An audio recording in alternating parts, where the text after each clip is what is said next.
Hi, I'm Bree Watchell, and I'm here to talk to you about how to slay your dragons. As writers, we all have our own unique types of dragons, but sometimes it's tricky to know just how to slay them, especially when you're just getting started as a writer. Fortunately, I have some experience with that, and I'm here to help you through the process of slaying your own dragons. First of all, you need to know what your dragons are like. Are they big? Small? Do they breathe fire? Ice? Acid? Is there just one that keeps bothering you, or are there a bunch of different ones that harangue you from time to time? Knowing what kind of dragon it is will help you to figure out how best to attack it and get it to stop bothering you for good, because the strategies that work for big fire-breathing dragons probably won't work quite so well for small dragons that spew ice. Spend a little bit of time observing your dragons before you do anything else so you know exactly how to proceed. After all, there's no use in planning to slay a horde of dragons when you really just need to get rid of one. Now that you know what your dragons are like, you'll need to choose your fighting style. This is based on both personal preference and the types of dragons you have. You might have to get a little further out of your comfort zone if you have a very special kind of dragon, but when choosing your fighting style, play to your strengths. In case you're not familiar with them, I've included a bunch of different fighting styles here. For those of you who are newer to this, it probably seems a little bit overwhelming having this big list up here, so I'm going to talk you through what fighting style might be best for your skills, that is, the genre in which you're currently writing. A lot of people are warriors. If you jump between genres a lot, or you write literary fiction or general fiction or whatever the MFAs are calling it now, training as a warrior might be the best for you.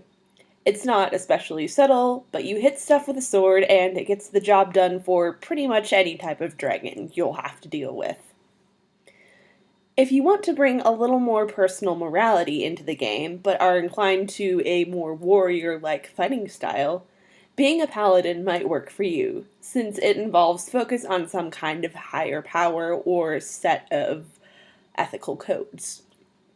This is great for folks writing religious or inspirational fiction, since you're actually practicing what you preach. Besides, using the faith that inspired your writing to fight your dragon seems poetic and pretty much perfect. Next, we have the mage, the fighter who goes around the rules by using magic. Obviously, if you write fantasy or speculative fiction, you're already familiar with magic. Who knows, maybe you even have your own magic system. So again, using your literary strengths to fight your dragons works out really neatly. Then we have the rogue, the sneak. If you write mysteries, thrillers, or horror, you've probably used a roguelike approach in order to ensure that certain plot points stay hidden from your readers until they're immediately relevant. So fighting as a rogue would be the natural choice for someone like you. Last, but definitely not least, we have the bards, who use song to subdue their enemies and often manage to avoid unnecessary carnage and give everyone a pretty happy ending. Romance writers make good bards, since they want to ensure that the story ends happily for pretty much everyone. And additionally, they're already adept at dealing with criticism, suggesting that they're not real writers, and thus are perfectly equipped to combat those who will also say that they're not real fighters. Obviously, you don't have to follow these suggestions directly, but I do hope that knowing a little more about each fighting style gave you a little more guidance about what one might be best for you. Now that you've chosen a fighting style, it's time to pick your weapon. You probably want to train with a couple of different weapons, since dragons can be unpredictable.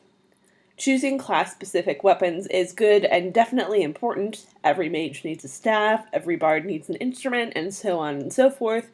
But picking at least one more generic weapon, like a dagger or a sword, will ensure that you're prepared for pretty much anything. Now comes the hard part. Practice, practice, practice. You have to work if you're ever going to defeat the dragon. Yes, it can be frustrating to spend a bunch of time training and practicing when the dragon's right there, but you'll be able to defeat it if you have some actual tactics under your belt. Sometimes going out there and waving a sword around works nicely, but most of the time it doesn't. So it's important to know how to get inspired and get your creative juices flowing so that you can defeat the dragon in true Beowulfian fashion.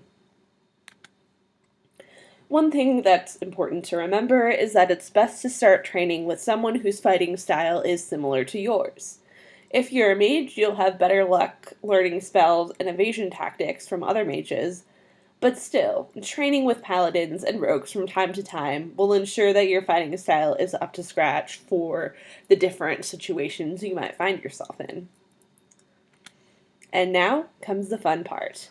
Actually taking what you've learned and using it to fight your dragon. Some dragons will see you walking towards them with weapons and will take off like that, while others will stick with you until the bitter end. Either way, you need to get out there and fight your dragon if you want to be able to write freely again. Once you've defeated your dragon, feel free to celebrate, but definitely remain vigilant. Odds are that you'll have an issue with dragons at some point in the future, so don't get too egotistical. Write and enjoy yourself, but keep an eye out. Of course, the best way to remain vigilant is to keep training. Keep doing the things that got your inspiration back and help to drive off your dragon. If you don't keep yourself intellectually engaged, you're going to burn out, your dragon is going to come back, and you'll have to train even harder to get rid of it. Just remember, the more you train, the less time dragons will spend bothering you, and the happier you'll be in your writing life as a whole. Thank you so much for your time. Have a great time at the rest of the conference, and I wish each and every one of you the best of luck with slaying all of your dragons.